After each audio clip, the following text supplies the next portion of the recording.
నమస్తే, welcome to 99 TV big debate కి స్వాగతం.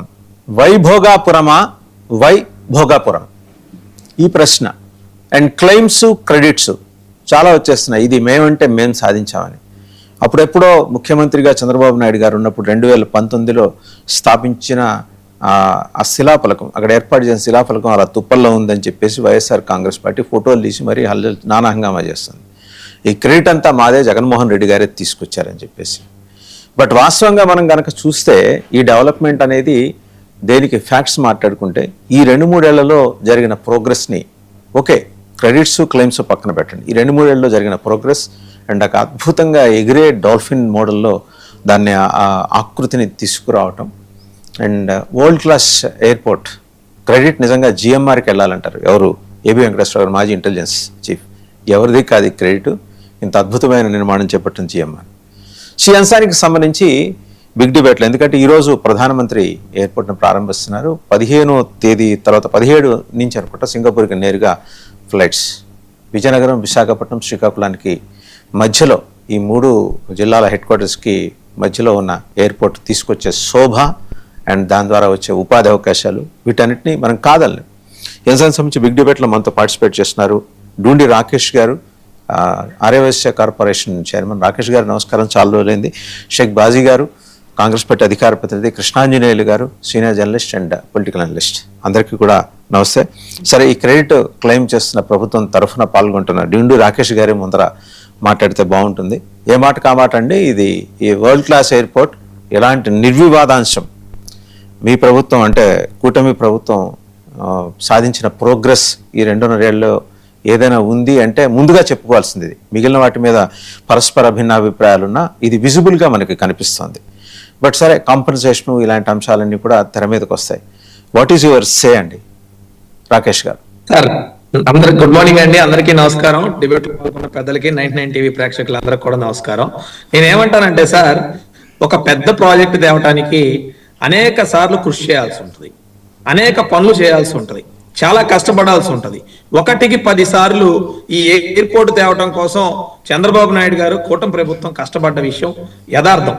అంటే అతనికి ఒక బ్రెయిన్ చైల్డ్, చంద్రబాబు నాయుడు గారి బ్రెయిన్ చైల్డ్ ఇది.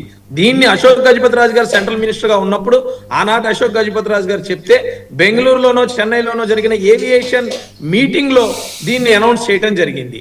అంటే ఇది అనౌన్స్ చేసి ఒప్పించి ప్రాజెక్ట్ తీసుకొచ్చి దాన్ని శంకుస్థాపన చేసిన తర్వాత ల్యాండ్ క్లియరెన్స్ కూడా 2016లో 2018లో ఇవ్వటం జరిగింది. ఈ డాక్యుమెంట్స్ అన్ని విత్ డేట్స్ లెటర్ల ద్వారా చెప్పినా కూడా ఇంకా అది మా క్రెడిటే, మేము చేసామంటే. ఇప్పుడు ల్యాండ్ తీసుకుంటానికి ఒక బౌండోర్ చేసి ఆ ల్యాండ్ ని అనౌన్స్ చేసి ఆ ల్యాండ్ ని గవర్నమెంట్ తీసుకోవాలని జీవో కూడా పాస్ చేసి ముందుకెళ్ళిన తర్వాత ఏదైనా కొద్దో గొప్ప పెండింగ్ ఉంటే తర్వాత గవర్నమెంట్ దాన్ని కంటిన్యూ చేసి ఉంటుంది. ఆ మాత్రానికే క్రెడిట్ మొత్తం నాదే అంటే నేనేం చెప్పాలి సార్ దానికి సమాధానం?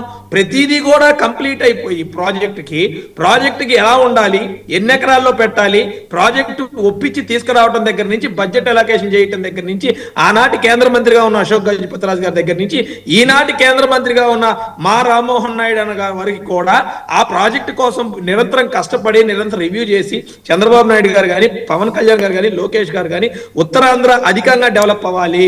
అటు అరకు ప్రాంతం కానివ్వండి, ఇందాక చూపించారు మీరు కూడా, అనేక టీవీ ఛానల్స్, మీడియా ఛానల్స్ చూపిస్తా ఉన్నాయి. ఉత్తరాంధ్రలో బీచ్ కారిడార్ పెద్ద ఎత్తున ఉంది, చాలా భారీగా డెవలప్ అయ్యే అవకాశం ఉంటది. ఎంటర్టైన్మెంట్ మోడ్ లో చాలా మంది వచ్చే అవకాశాలు ఉంటాయి.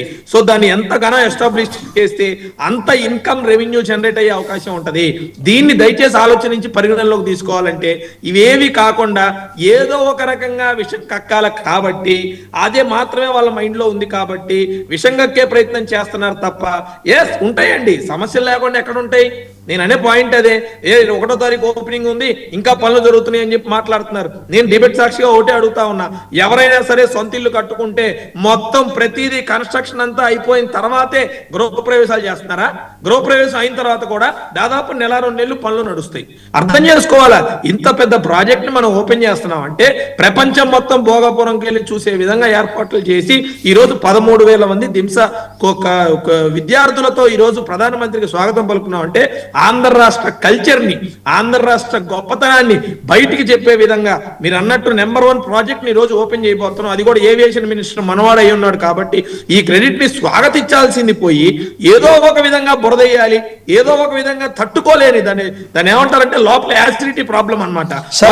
వాళ్ళు చేశారు ఇవన్నీ ఓకే రాకేష్ గారు, ఇవన్నీ ఓకే గానీ సరే వాళ్ళంతా కడుపులో యాసిడ్ పోసుకున్నారు వైసీపీ వాళ్ళు. ఏబీవీ గారు ఎందుకు, ఆయన కూడా ఏం పోసుకున్నారు? ఆయన అసలు క్రెడిట్ మీది కాదంటున్నాడు, మీది కాదు వాళ్ళది కాదు జిఎంఆర్ది అంటున్నాడు. నేను అనేది జిఎంఆర్ గారు కన్స్ట్రక్షన్ చేస్తే ఖచ్చితంగా ఆ అందం రూపు రావడానికి జిఎంఆర్ గారు కారణం అయ్యి ఉంటారు. కానీ జిఎంఆర్ గారికి ఏ సహకారం ఇవ్వకుండా, జిఎంఆర్ గారికి ఎటువంటి financial supports central government state government ఇవ్వాల్సిన క్లియరెన్స్ ఇవ్వకుండా జిఎంఆర్ గారు కడతారా? ఖచ్చితంగా త్వరగా కట్టినప్పుడు జిఎంఆర్ గారి పాత్రను కూడా మనం ఖచ్చితంగా రెస్పెక్ట్ ఇవ్వాల్సిందే, జిఎంఆర్ గారి పాత్రను కూడా మనం అప్రిషియేట్ చేయాల్సిందే. ఎందుకనంటే ఆయన ఇచ్చిన టార్గెట్ టైంలో సెంట్రల్ మినిస్టర్స్ కానీ ఏపీ గవర్నమెంట్ కానీ అనేక సార్లు వారి మీద ఒత్తిడి పెట్టడం జరిగింది. అయినా సరే ఆయన ఎక్కడా కూడా ఏమీ కాకుండా ఖచ్చితంగా ఆంధ్రప్రదేశ్ ఆ ప్రాంతంలో వ్యక్తే జిఎంఆర్ గారు కూడా, విజయనగరం జిల్లా వాసి జిఎంఆర్ గారు కూడా ఆ ఎయిర్పోర్ట్ కంప్లీట్ అవుతే ఆ ప్రాంతానికి మా ప్రాంతానికి ఎంతో మంచి జరిగిందన్న ఆలోచనతో జిఎంఆర్ గారు కూడా దూరదృష్టితో ఆలోచించే వ్యక్తి కాబట్టి ఆయన కూడా సదభిప్రాయంతో ముందుకొచ్చి ఎన్ని రకాలు ఉన్న మ్యాన్ పవర్ ని వివిధ రకాల కాంట్రాక్ట్స్ ని ఇంప్లీట్ చేసి దాన్ని సక్సెస్ చేశారు. ఖచ్చితంగా జిఎంఆర్ గారి పాత్ర ఉంటే దాన్ని స్వాగతిస్తాం, అందులో డౌటే ఉందండి. ఆయన కన్స్ట్రక్షన్ చేశాడు కాబట్టి ఆయన్ని కూడా ఖచ్చితంగా కంగ్రాచులేట్ చేయాల్సిన అవసరం ఉంది. We are congratulating and we are thanking in the stage 100% GMR గారు త్వరగా చేసినందుకు జిఎంఆర్ గారికి థ్యాంక్ఫుల్, అంతే, అందులో డౌటే లేదు. రైట్, మళ్ళీ వస్తానండి. ఒకసారి కృష్ణాంజనేయులు గారి దగ్గరికి వెళ్దాం. కృష్ణాంజనేయులు గారు,